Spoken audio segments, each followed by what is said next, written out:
भ्रामक प्रचार कांग्रेस ने चलाया, इसी तरह का प्रचार तो किया जाएगा, उससे कैसे आप देखिए 2019 का लोकसभा चुनाव और 2024 का लोकसभा चुनाव, पिछले राजस्थान, मध्य प्रदेश और छत्तीसगढ़ के चुनाव कांग्रेस ने ठीक इसी स्ट्रेटेजी के साथ में काम किया।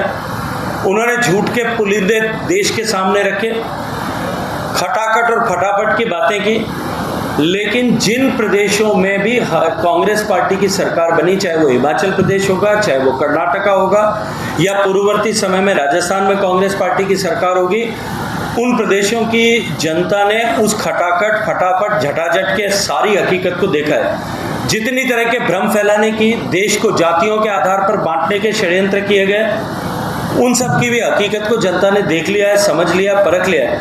उनके झूठ के स्वाद को अन्य प्रदेशों की जनता चख चुकी है। उनके अनुभव के आधार पर हरियाणा के लोग अब की बार कहीं किसी तरह के भुलावे और झांसे में नहीं आएंगे, ऐसा मुझे पूरा भरोसा और विश्वास है। मायावती ने ट्वीट किया है और वो भी ये कहा है कि हरियाणा और के चुनाव में दलित ना बीजेपी को वोट करें और ना कांग्रेस को, तो दोनों ही करेंगे। देखिए, जब मैंने गरीब कल्याण के इतने सारे विषयों के बारे में आपके सामने बात की, गरीब को घर देने का विषय हो, गरीब के घर में शौचालय बनने का विषय हो, गरीब के घर में पीने के पानी की व्यवस्था हो, गरीब के घर में सिलेंडर की व्यवस्था हो, गरीब के घर में जो है आयुष्मान भारत की संकल्पना हो, सबसे बड़ा बेनिफिशियरी कौन व्यक्ति, कौन समाज था? जो दलित था, जो पिछड़ा हुआ था, जो वंचित था, जो शोषित था, जिसका कहीं कभी कोई खैरख्वाह नहीं था। नरेंद्र मोदी जी के नेतृत्व में उनके जीवन में परिवर्तन लाने का जिस तरह से काम किया गया, उस आधार पर जब हम गरीबों के जीवन में सकारात्मक परिवर्तन लाने में सफल हुए हैं, मुझे पूरा भरोसा है कि अब की एक बार फिर देश का गरीब, देश का पीड़ित शोषित वर्ग अपना खैरख्वाह नरेंद्र मोदी जी और भारतीय जनता पार्टी को मानते हुए भारतीय जनता पार्टी के पक्ष में मतदान करेगा।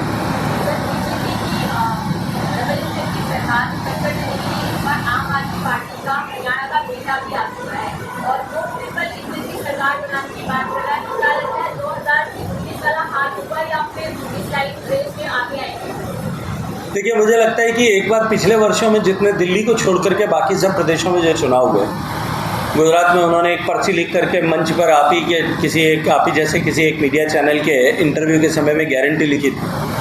उत्तर प्रदेश में भी बहुत बड़ी बड़ी बातें की थी, लेकिन शायद एक आध सीट को छोड़ करके बाकी कहीं अपनी जमानत भी नहीं बचा पाए। जो सरकार आधी से ज़्यादा जमानत से बेल पर बाहर है, जिस पार्टी के नेता जो स्वच्छता की बात करते थे, जो ईमानदारी की बात करते थे, वो सारे जेल की सीखों से कंडीशंस पे बाहर आकर के आज इस तरह की बातें करते हैं। मुझे लगता है कि अब देश की जनता उस हकीकत को पहचान चुकी है और वो भ्रम का गुब्बारा जो है वो फूट चुका है। किसका माहौल? अस्थिरता का। हाँ, के बीच में हमास, रसिया और तमाम खाड़ी के देश, ऐसे पर्यटन पर कितना असर पड़ रहा है? देखिए, मैं एक आपके बीच के संज्ञान में एक विषय लाना चाहता हूँ। 2019-20-21 के कोरोना के बाद में विश्व भर में कोरोना के समय में सर्वाधिक नुकसान अगर किसी एक क्षेत्र का हुआ तो वो पर्यटन का हुआ था, पूरे देश के लिए, पूरी दुनिया के लिए। लेकिन वापस रिकवरी के दृष्टिकोण से अगर हम देखें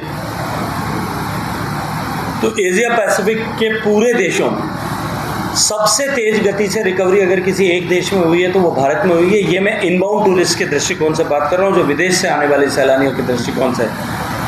लेकिन भारत में जिस तरह से माननीय प्रधानमंत्री जी के नेतृत्व में गरीब कल्याण का काम हुआ, लोगों की जेब में ईमानदार सरकार के चलते हुए डिस्पेंसेबल इनकम बढ़ी, उसके चलते हुए अगर मैं स्थानीय पर्यटन की बात करूं, डोमेस्टिक टूरिज्म की बात करूं, तो दुनिया में सबसे बड़ा बाउंस किसी एक देश में हुआ है तो वो भारत में हुआ है।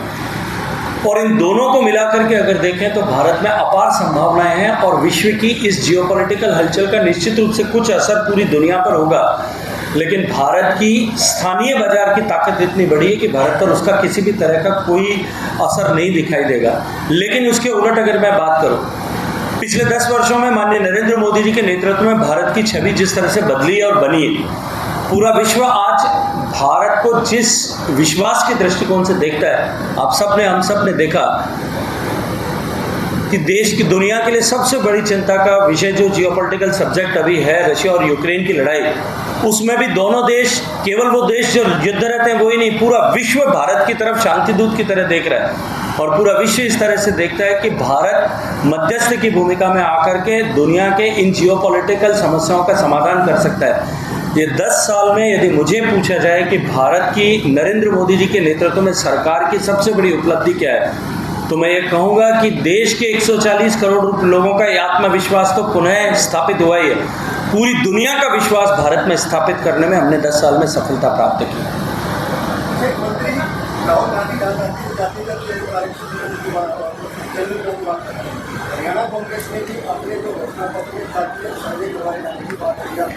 देखिए, कांग्रेस पार्टी ऐसी पार्टी है जिसने देश को आज़ादी के समय में मजहब के आधार पर बांटा, आज़ादी के बाद में बोली और भाषा के आधार पर बांटा, देश को ऊंचे और नीचे के आधार पर बांटा, देश को अमीर और गरीब के नाम पर बांटा, देश को अगड़े और पिछड़े के नाम पर बांटा और अब देश को जातियों के नाम पर बांटने का पाप ये कांग्रेस पार्टी करने वाली है। हम सबका साथ, सबका विकास, सबका विश्वास, सबका प्रयास, हम सब मिल करके, हम सभी भारतीय मिल करके, चाहे हमारी धार्मिक प्रतिबद्धताएं कुछ हो, हमारी पूजा पद्धतियां अलग अलग हो सकती हैं, हमारी आस्थाएं अलग अलग हो सकती हैं, हमारी राजनीतिक विचारधाराएं अलग हो सकती हैं, लेकिन हम सब मिल करके एक हो भाव करके देश को विकसित बनाए, इस संकल्प के साथ काम करने वाले लोग हैं। ये फर्क देश और दुनिया पहचानने लगी।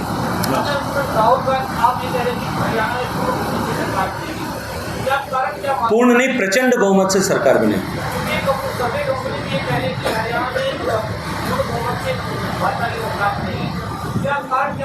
देखिए, मैं 2014, 2018 और 2023 3 चुनाव, उन 3 चुनाव के सर्वे के आंकड़ों को एक बार उठा करके देख लीजिए। जिस दिन सर्वे की रिपोर्ट आ रही थी वो क्या रिपोर्ट्स दे रही थी और क्या परिणाम आए हैं।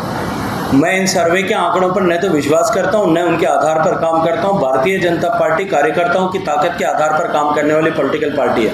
हम धरातल पर बूथ पर बैठने वाले अपने 10-10, 20-20, 25-25 कार्यकर्ताओं की ताकत के आधार पर काम करने वाली पार्टी है।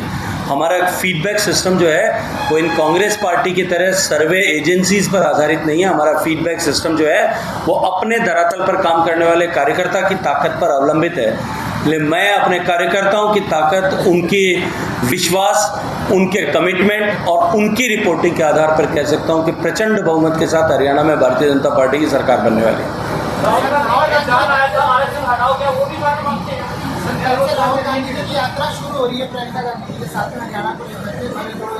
देखिए, अब जब चुनाव में केवल 3 दिन 4 दिन का प्रचार बाकी बचा है, 4 दिन तक तो बापू बेटे कर रहे थे। मुझे लगता है कि बापू बेटे की पार पड़ती हुई नहीं दिख रही है। तब पैदल चलने के लिए राहुल गांधी जी आ रहे हैं। प्रियंका जी भी इतने दिन तक का उनके दर्शन से हरियाणा कांग्रेस पार्टी मरहूम थी, वो भी अपना दर्शन देने के लिए आ रहे हैं। मुझे लगता है कि उनके लिए ये राजनीतिक यात्राओं के बजाय ये पॉलिटिकल टूरिज्म की तरह जो है वो पॉलिटिकल टूर करा रहे हैं। आने दीजिए। Thank you. बोलो सर।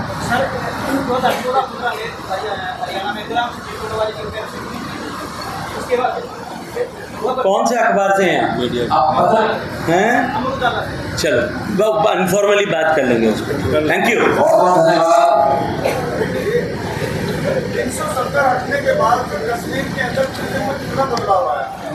देखिए, पिछले 1 साल के आंकड़े बता दूं आपको कि 2 करोड़ सैलानी जो 2004 से 14 तक में कुल नहीं गए थे, 2 करोड़ सैलानी जो हैं वो कश्मीर में गए हैं। केवल लेवेंडर की खेती को अनुभव करने और देखने जाने के लिए लोगों का आह्वान सम्मानीय प्रधानमंत्री जी ने किया था।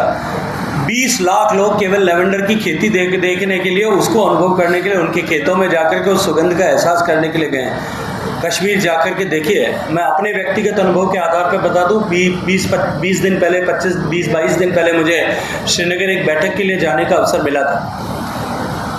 रात को 10:30-11 बजे मैं बैठक समाप्त करके जब राजकीय अतिथि गृह में जा रहा था, मैंने सड़क पर बहुत सारे लोगों को खड़े देखा और मैंने एकाएक देखा कि मेरा शहर, जो मेरा लोकसभा संसदीय क्षेत्र है, वहाँ का एक युवक और उनकी धर्मपत्नी, एक कपल साथ में जा रहे थे। मैंने गाड़ी रुकवाई और मैंने कहा कि तुम रात को 11 बजे यहाँ श्रीनगर में अकेले घूम रहे हो, तुमको डर नहीं लगता?